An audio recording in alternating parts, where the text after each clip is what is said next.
right, for me, it's the pinnacle of patriotism, July 4th fireworks. But this year, the people of South Dakota and America will be left out of the celebration after the National Park Service denied a request for fireworks right there. But in the height of hypocrisy, this came out today.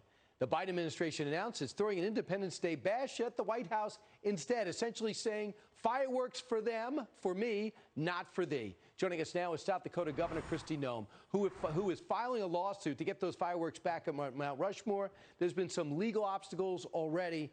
But, Governor, what were your thoughts when that announcement came out today, knowing they denied you your fireworks, but they can have them? I was shocked. I couldn't believe they put out a letter that said what it said, because there's not a word in it that I disagree with. It's just that I can't believe they're still denying us the opportunity to have our own celebration when they're basically directing all states, communities, and tribes to hold celebrations with pomp and circumstance. So the fact that they're not letting South Dakota have our fireworks at Mount Rushmore, it's just political. And yeah, it's pure political, but it's celebrate the 4th of July after a horrendous 15 months with this pandemic. And they've been locked down. If you've been to D.C., Governor, there's nothing to do. The Smithsonian's still locked down. You can't go anywhere. But they have no problem saying July 4th that changed. How did you handle it? You said we're going to fight our way through this, be responsible, give people autonomy. Do you think this is retribution for that?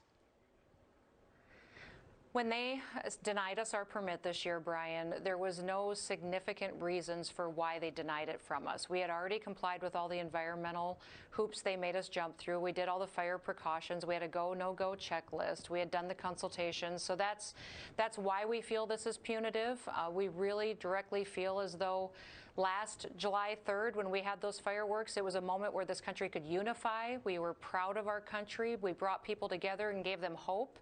We want to do that again this year, but President Biden is refusing to allow us to do that, and he could change his mind today, Brian, and allow us to continue to celebrate our nation's independence. Yeah, one court denied you, and you're still working your way up, so you don't think you're going to get your verdict before the 4th of July. So we need the president to step in and do the right thing. By the way, for people watching right now and say, well, they're doing it to prevent a big fire, it's really dry there, what do you tell them? I tell them we have a go, no-go checklist. Everyone at the state, local, and federal level sign off up to a couple of hours before the event if it's safe or not safe to do it. And we do it based on that decision that all those players make. So I have a letter, Brian, that I'm sending to the president asking him to reconsider his decision. And we are going to continue the litigation because we want consistency in this process. But this letter is going to say, considering your announcement from the White House today, please allow us to celebrate the 4th of July at Mount Rushmore, which is the monument to this country's freedom. Yeah, why not? Can we be apolitical for once? Real quick, on Kamala Harris, the Vice President of the United States goes down after getting an assignment for 80 days, finally goes outside the country, and she goes to the stem of the root of the problem, to Guatemala and Mexico. She did terrible, was unable to answer the question, why don't you go to the border? Now one of her staffers was quoted as saying this: if you give someone a expletive assignment because the president doesn't want to do it himself, you can't be mad when the treacherous situation looks treacherous. She's upset, it seems, about her terrible reviews and a refusal to go to the border. What about taking on a big task like you do as governor on a regular basis and blaming instead of doing? Well, she needs to do her job.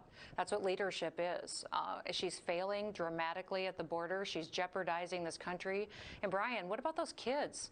She goes around this country saying she cares about people. We've got kids down there that are sleeping on the floor, overcrowded, under tinfoil blankets. And every day she neglects them.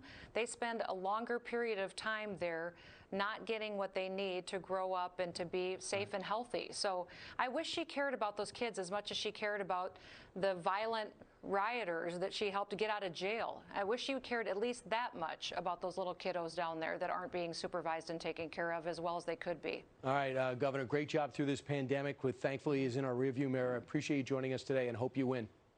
Thank you, Brian. All right. Oh, thank you. Appreciate it. You got it.